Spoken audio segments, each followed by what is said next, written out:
only married Ethan, so you two have nothing to do with it, right? Emily, my son's fiancée, said with a smile, looking at Mike and me. You two are strangers to me, so I won't be living with you or taking care of you. I was shocked by her blunt words. As she spoke, Emily's parents stood by, nodding as if to agree completely. Emily is our precious daughter, and we've raised her with care. We can't allow her to take care of someone else's family, Emily's mother said in a sharp-tongued tone.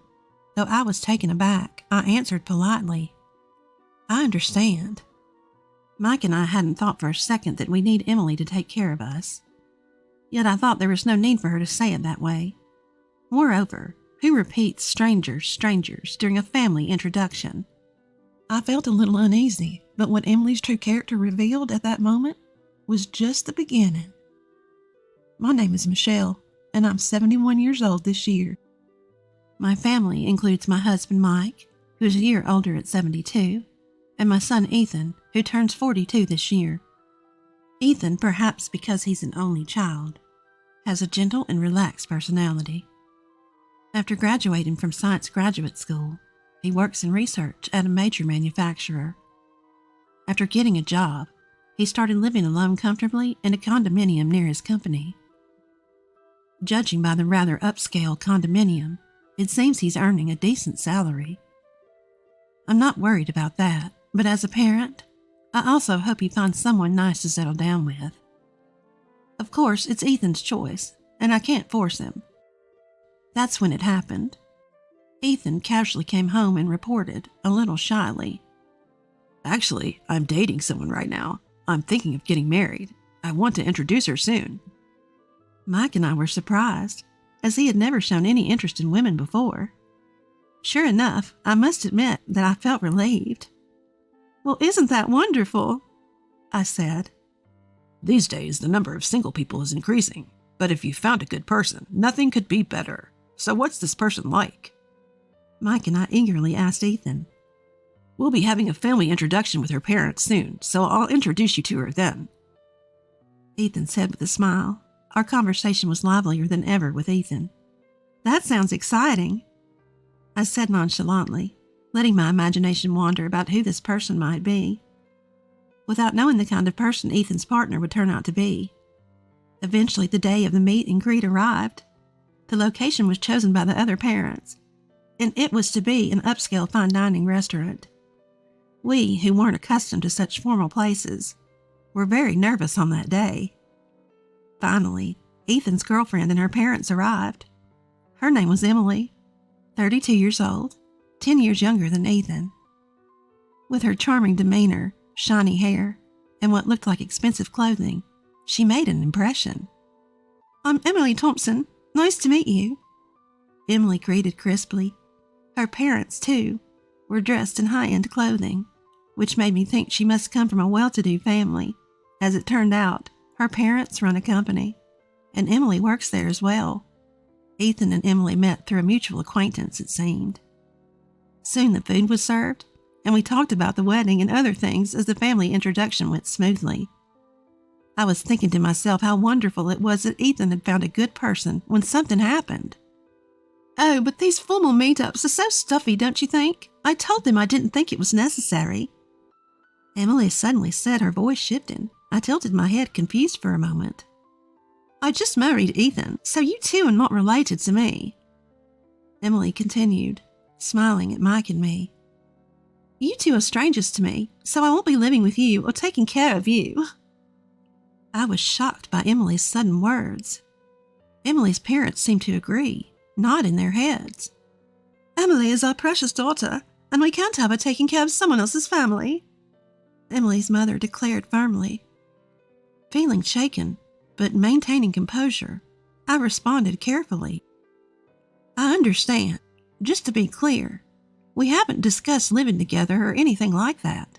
We don't plan on it, and we have savings for our care, so we're considering using a facility in the future. I don't think Ethan or Emily will be burdened with anything. Oh, that's good to hear. I could never change someone else's diapers or anything like that, Emily said, her face beaming. Mike and I were at a loss for words, exchanging glances. Certainly the issue of living together and caregiving can be burdensome for young people. We had already discussed that we didn't intend to rely on Ethan in the future and planned to enter a caregiving facility. Even though Emily and her parents didn't know this, I was internally frustrated by her intentionally tactless way of speaking. And after the family introduction was over on our way home, Ethan came running up to us panicked. "Mom, Dad, I'm sorry about what Emily said earlier. I think she was just nervous. Maybe she said too much because of that." Ethan tried to cover for her, but all I could say was, "Well, it's fine. But she's a very frank child, isn't she?" We had our thoughts, but Mike and I understood that people nowadays are more likely to express their opinions clearly. However, Emily's words and actions seemed to escalate from there. It appears that Ethan and Emily decided to move forward with the preparations for the wedding. I talked to Ethan on the phone briefly, and he told me that the venue was in Emily's hometown, and the dates were all set according to Emily's convenience. None of Ethan's wishes seemed to have been fulfilled. Mike, having a bit of trouble with his legs, had suggested, "Wouldn't it be better to have an accessible venue?"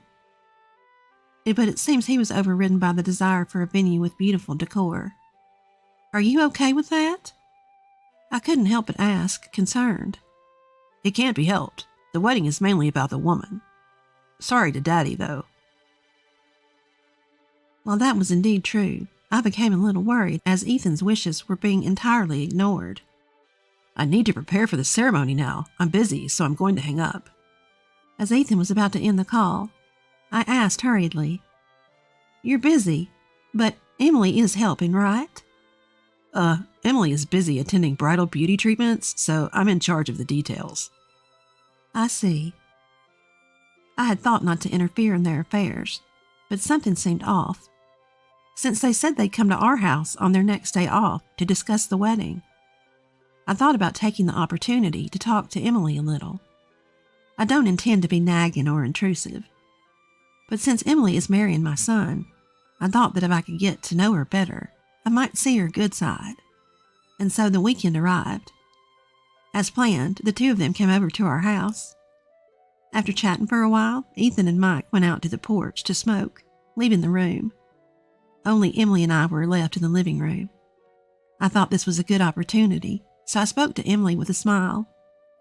"Emily, Ethan really loves hamburgers. I think he'd be delighted if you made them for him once in a while, or maybe you've already done that." When I said that, Emily opened her mouth seemingly uninterested. Is that so? I hate cooking, so I won't make it, you know. It's messy, and my parents told me I don't have to do such a thing. I prefer to eat at nice restaurants, and I don't like hamburgers, so I'd rather have pasta every day." I was stunned by her response for a moment. What was this woman talking about? "Well, Emily, you're working too, so cooking every day must be hard, so it's good to eat out once in a while." I finally managed to say that, but Emily continued. "That's what I'm saying. I'm not going to cook at all. I don't want to do anything so bothersome. And don't worry, I plan to hire a housekeeper for all the other chores. I mean, I'm going to quit my job once we're married." What? I was starting to lose comprehension. I felt a headache coming on. "If you're quitting your job and not doing household chores, how will you pay that housekeeper?" Emily said smugly. "Of course, Ethan will be paying for that. I'll be busy hanging out with the friends. But taking piano lessons is part of my hobbies. I don't have time for work or housework. That's why Ethan needs to earn more. To be honest, his salary is a little less than I thought. I feel like he's not trying hard enough. I want to tell him to work harder. I was at a loss for words and looked down silent. As I was doing so, Ethan and Mike returned, and the conversation was interrupted. After seeing Ethan and Emily off at the front door, I stood there filled with frustration and confusion. I knew Emily was an honest person, but would she really say all that? Or was Emily just using Ethan? Doubts rapidly spread in my mind. Mike, noticing my expression, asked me what had happened. I told him everything. Mike seemed to have the same thoughts. "I thought it was odd when we met at that upscale fine dining restaurant, But saying all that, is Ethan okay? I talked to Ethan, but it seems like Emily has managed to convince him. I don't think anything we say will help. Yeah, I guess so. So we have to have Emily tell us the truth herself. What? I let a smile cross my face. A few days later, I was asked to accompany Emily to her dress fitting. Ethan had said that he couldn't go because of work, so I was called at the last minute. When I appeared, Emily predictably looked displeased. Ugh, why are you coming? Where's Ethan? Ethan got called into work. I answered, and Emily turned away, saying, That's so boring. I was already dumbfounded by Emily's childish attitude. Regaining my composure, I calmly watched Emily as she changed into various dresses. Emily was with Emily's mother, and they were exchanging opinions back and forth. Mom, what do you think of this dress design? I think the previous one was better. You're right, the shoulder line isn't quite right. They seemed to have no regard for me, continuing their conversation just between the two of them. Even when I tried to engage them in conversation, they answered curtly. Emily's attitude was getting worse and worse, I thought to myself. Moreover, it seemed that Emily had been raised incredibly overprotected. Listening to their conversation, Emily was constantly asking her mother, Mom, I can't do that. Can you do it for me? Each time, Emily's mother would simply comply, saying, Sure, sure. Considering this behavior, it made sense why she didn't cook. I can't quite let go of the previous dress. Take a picture, will you? Emily spoke to her mother, but I held up my mobile phone with a smile. I'll take the picture for you. Really, Auntie? Do you even know how to use a mobile phone? Make sure to send it to my mobile phone once you're done. Emily was consistently sharp-tongued. I took a few pictures and then sent them to Emily. At that moment, a staff member in charge of the dresses approached me, so I set my mobile phone on the table. Are you the mother-in-law? This dress is now available at a more affordable price. The staff member quickly started pitching to me. I responded vaguely and brushed it off, but Emily and Emily's mother, thinking I was focused on the conversation with the staff, started talking freely. What they were saying was astonishing. Thank goodness we found a good cash cow, huh? Really, I'm glad he seems like a nice person. Yeah, he's a plain and unimpressive guy, but he has a decent income. His income and education are his only redeeming qualities. With that unfashionable appearance, if he couldn't marry me, he'd be single for life. His only worth is to spoil me after all. Emily, you shouldn't speak so bluntly, even if he's a stranger. I say it because he is a stranger. That old lady was showing off too, saying she doesn't need care because she has money. She must be hoarding quite a bit. Anyway, whether there's money or not, I would never do something like caregiving. Changing a stranger's diapers? Absolutely impossible.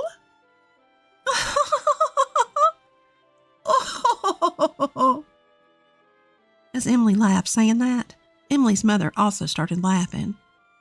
Being spoken about so openly, I felt more astonished than angry.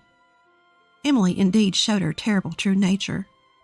I ended the conversation with the staff and turned back to Emily and her mother. I have plans for today, so I'll be heading home. Is that so? Thanks anyway. Emily responded indifferently, not even looking at me. Leaving the chattering duo behind, I walked out of the dress shop. If they consider me a stranger, I won't hold back either. My plan was already in motion. That night, Ethan and I were visiting Emily's house. It was my first time at Emily's house, and I was surprised.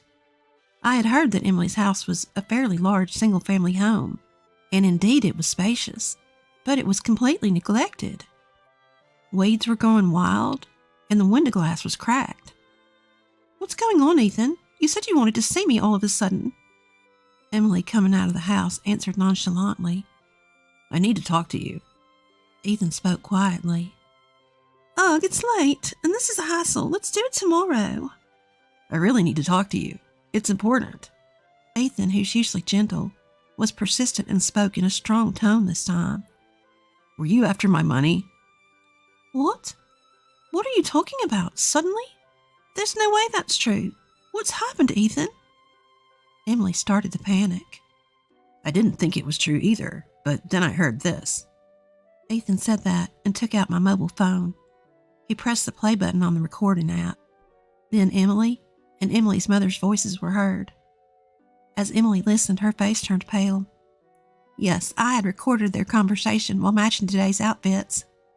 I played it for Ethan after we got back home. I explained it to Ethan myself at first, but he didn't believe me. However, when he heard the certain proof of their conversation, he seemed shocked. I felt sorry for him, but I thought this was the only way to wake him up. The conversation played. They were bad-mouthing Ethan, calling him a money tree and worse. This is some kind of mistake," Emily stammered. Don't make excuses. Emily's shoulders trembled at Ethan's sudden anger. I was surprised too. I had never seen the unusually mild-mannered Ethan so angry. I'm shocked that you thought of me that way.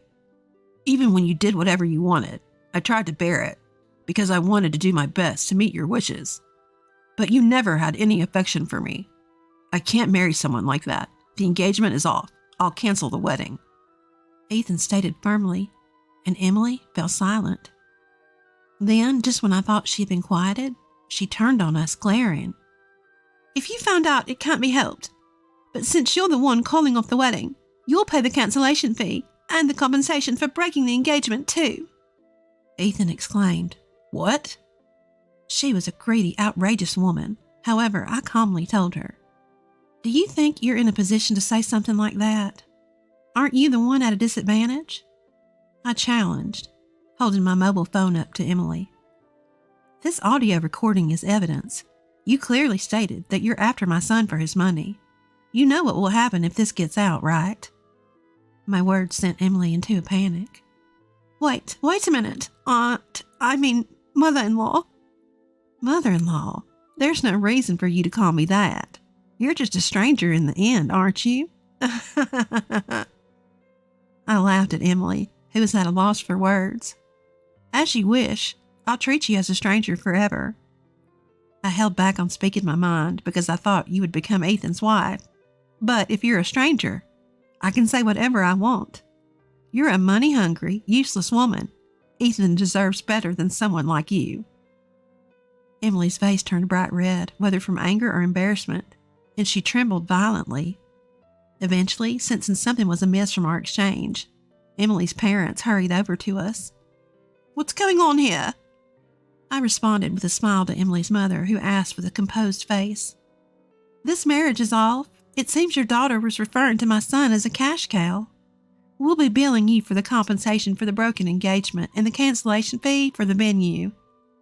Emily's parents turned pale at my words and began to stammer excuses. But I had said all I needed to say, and we had no more business in this house. "Let's go," I urged Ethan, preparing to leave Emily's house. But before we left, I turned back to her parents and added one more thing. "Oh, by the way, it seems you've been neglecting the care of your home. It's unbearable to look at. Perhaps you should focus on that instead of expensive clothing." With those final words, Emily and her parents were left speechless. Without looking back, we briskly left Emily's house behind. After that, Ethan and I quickly sought legal representation and demanded compensation from Emily's family. It was for the compensation of the broken engagement and the cancellation fee for the wedding venue. In such cases, disputes often arise, hinging on he said, she said, but thanks to the recorded evidence, the process went smoothly. We won the case, and Emily's family was burdened with debt.